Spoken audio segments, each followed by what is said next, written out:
راح تصيبها 100%. مش راح تصيبها 100%. جود. منيحة روعة. جريت. روعة. ايه بس انه احب احكي باللهجه العراقيه. مصرياتك كانوا بالبنك؟ انا ما بلبنان؟ ما عندي مصريات، فقير. انا عفوا. العبد الفقير الى الله. عفوا عيد عيد وين المجهول؟ المجهول قبل شوي قال ملايين متابعين وفلوس مصرياتك هون او برات البلد؟ الغني غني بالاخلاق اكيد، باخلاقه بجمهوره اكيد وباغانيه اكيد، بس بالمصريات شو؟ ما عندي مصريات باي مكان. وين بتحط؟ ما عندي ولا شيء. تصرف كل شيء؟ ولا شيء. انا اللي اجيبهم واصرفهم. اوف. هي. عشو؟ ثياب واغاني وهيك؟ كل شيء. شو يعني كل شيء؟ شوف والله العظيم ما احب اني احكي بهذا الموضوع. اي موضوع مادي ما احكي فيه ابدا، وما تاخذ مني لا حق ولا باطل. بس ما في فنان يعني اسم الله عليك حفلات متتاليه وارقام عاليه بالحفلات، مدخول من الحفلات عالي جدا. لا معروف انه سيف نبيل من اغلى الفنانين اجرا يعني بالحفلات. مداخيل اليوتيوب هو كلهم يتحولوا على حسابات، وين بيروحوا؟ يعني يوتيوب ما بيبعت لك اياهم على البيت، بيبعت لك اياهم عند امير. الله اعلم. شو امير؟ الله اعلم. انا كان مع امير يعني. اوكي. انفجار 4 اب كنت بلبنان؟ كنت بالبوت تبعي بالبحر. خبرني، هل هالدقائق اللي كان فيها انفجار 4 اب هلا شفنا الدخان، كنت بعيد شوي صوب عمشيت. شفنا الدخان الكثير اللي طلع، وشفنا شفت الانفجار والصوت اللي وصل لاخر الدنيا طبعا. شو كان احساسك تجاه اللي صار؟ تجاه اللي صار، الله يساعد هذا البلد على ما مر به. احنا نحس بيكم لان احنا مرينا قبلكم بهاي الظروف الصعبه. ووقفنا على حالنا، وانتم وقفتوا على حالكم. من بعد الانفجار ما قلت انا قالوا امير جيرو حضروا حالكم طايرين؟ لا والله ابدا، بالعكس. بالعكس كثير الي اصدقاء تاثروا بهاي الامور، ووقفنا احنا وياهم قلبا وقالبا. وانا ما احب اسولف على الناس اللي سوتها واحنا شنو سوينا، بس انه الله يوفق هذا. لا بعرف. حكيت قبل شوي عن ابن العراق انه كمان قضى مثل اللبنانيه يعني نفس الشيء. بفتره الحرب بالعراق كنت بالعراق كمان؟ ايه. عشت بازمه العراق، حسيت بمشاكل اللي عم بتصير هونيك او لا؟ انا ما احب اي كلمه حرب تنذكر، ولكن احب نقول ازمه. بازمه العراق كنت هناك اكيد، عشت ما عاش بلدي. اليوم العراق كيف اليوم؟ رائع رائع ويجنن، رغم انه صار لي سنين ما زايره. بس العراق رائع. اهلي عايشين بالعراق، اخواني مؤسسين عيل وكلهم بالعراق، والدتي الله يحفظها ويعطيها الصحه والعافيه بالعراق. ليه اليوم ما بترجع بتزور العراق؟ بعرف انه كان في هيك تراكمات وانحلت. لا خير، ما في شيء. ما في شيء، بس شغلي ما يسمح لي او بيوت. انا عايش هنا وعايش بدبي، وشغلي والسفر على طول يعني، فماخذ كل وقتي. قريت مره تصريح بتقول انحرمت النزور قبر الوالد. نعم صح؟ باذن الله قريبا جدا ان شاء الله، ان شاء الله ازوره وازور العراق وازور بغداد الحبيبه وكل محافظات ان شاء الله يا رب. سيف، من سنوات مش طويله توفى الوالد، كنت طالع حفله واجاك تليفون انه وضعه صعب منه منيح، تتذكر هيدا النهار؟ صح. شو عملت؟ رجعت. طلعت عملت حفله او لا؟ لا اكيد كنت رايح. الحفله كنت بعدني ببداياتي. اول ما بلشت بالفن كانت الحفله هي بسليمانيه بكردستان العراق، وبنص الطريق لفيت سيارة.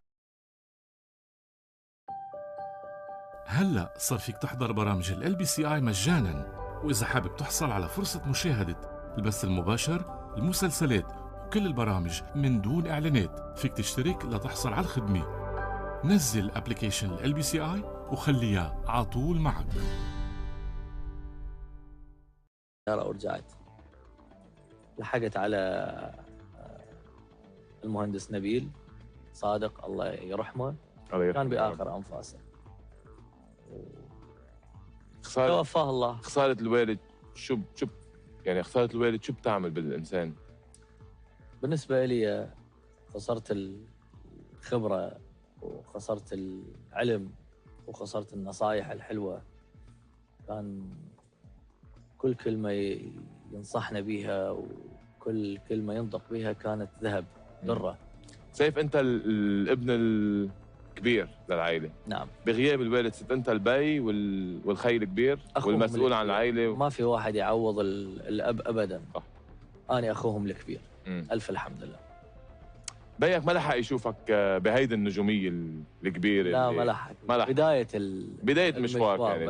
بس الوالدة شاهدة على النجاح كله. ألف الحمد لله. شو بتقول لك قبل ما تطلع الحفلة، قبل ما تيجي على المقابلة؟ تدعي لي على طول، تدعي لي. تدعي لي بكل خطوة أخطيها، بكل عمل أعمله، بكل حفلة أروح لها. دعوات الوالدة اللي الله لا يحرمنا منها إن شاء الله. إن شاء الله يا رب. شو بتقول لها اليوم رسالة؟ بقول الله يحفظك ويخليك خيمة على راسنا وراس بيتك العزيز، بيت الوالد. الله يحفظها. الله يخليكم اياها يا رب وتضل فوق راسكم يا رب. سيف بدي ردك شوي للبدايات. نعم. كل فنان باول طريق بينزل اغاني، بيجرب ينجح، ما بينجح او بينجح اقل او ناس ما بيسمعوا فيه حتى. انت شو التريب اللي مشيتها؟ تعذبت حتى وصلت او دغري؟ ما في واحد ناجح ما تعذب. النجاح اللي يجي من فراغ يروح في فراغ، يصحبه فشل. حلو. اي واحد يجي نجاح بلا تعب تشوفه بدون خبره، بعد فتره بوب بيقصد. اكيد. قد ايه بقيت عم تجرب؟ لحد ما بلشت الحن اني. بس بلشت الحن انا ما كان عندي الخبره الكافيه. درست شيء بسيط بالفن، بس ما كان عندي الخبره الكافيه، ولكن يا سبحان الله بلشت الحن شفت كل الخير. حلو. اول اغنيه الحنها جابت بوقتها 70 مليون مشاهده. هي النجاح الاول؟ اول اغنيه اسمها شخبارك. 70 مليون مشاهده كان رقم مهول بالوقت. والف الحمد لله. كمطرب اول نجاح وين عملته؟ بالعراق. بالعراق. نعم. غريب انه ما فكرت تشارك ببرنامج مواهب، او ما دقيت باب شركه مثلا روتانا او غير شركات انتاج اخرى. فضلت انه تاخذ طريق لحالك، تمشي بالطريق لحالك بشوقه وبورده. احب الاعتماد على النفس. كان لي تعاون وكنا اصحاب مع شركات انتاج بالعراق، ولكني اعتمدت على انتاجي اني الخاص. بتعاون نعرض عندهم، كانت نعرض عند بعض القنوات، ولكن منتج لنفسي أنا. طيب. نعم. قبل ما أختم هاي الفقرة سيف، بدي أعرض عليك بعض الصور. كل صورة في تحتها احتمالين، بدي منك تختار احتمال من اثنين. تفضل. الصورة الأولى: النجم العراقي كاظم الساهر، أستاذ ومعلم أو زميل؟ لا، أستاذ ومعلم. أستاذ ومعلم. أنا ما التقيت به أبداً، ولكن أنا أعتبره أستاذ أكيد. قد تأثرت بشغله، بانتشاره، بكل شيء. إنسان يقتدى به. كاظم الساهر رح أحكيك إياها مثل ما هي. افتتح إذا بدك انتشار الفنان العراقي من سنين طويلة، وقفت عنده هنيك لحد ظهور سيف نبيل. نعم. من بعد سيف نبيل فتح باب لجيل الشباب اللي صاروا 3/4 عم بيجربوا يفوتوا على الساحة الفنية ويقلدوا إذا بدك سيف، أو يعملوا أعمال مثل سيف، أو يجربوا يفوتوا يمشوا خطوات سيف. صح؟ في حدا بيناتكم؟ كل الفنانين خير وبركة يا أخي كثير مسالم، أنت بعرف كل حال. بس أحب شوف، ما أحب أفرض نفسي وأقول أنا الليدر بهذا هيدا واقع يعني. ما عم واقع أغانينا أكيد ساهمت بأنه انعرف الفن الشبابي بهذا الوقت على صعيد الوطن العربي، وصارت العالم تعرف هذه الأغاني العراقية. مزبوط إنه أنت فتحت الباب لجيل الشباب العراقي إنه تفضلوا الساحة الفنية بحاجة لنجوم عراقيين. ممكن. طبعا هاي بدي مش ممكن أكيد. أولى كون على الرقب. أولى وافق. صورة جديدة. النجم العراقي ماجد المهندس قدوة ومحسوب على الخليج أو زميل؟ بس محسوب على الخليج ومحسوب على يعني نجم خليجي الوطن أكثر ما هو العربي نجم كله، عراقي. هو أكيد وزميل الاثنين سوا. طيب بين ماجد يعني وكاظم مين أقرب لك؟ هلا أنا ماجد يعني صداقتي بيهم كلش محدودة.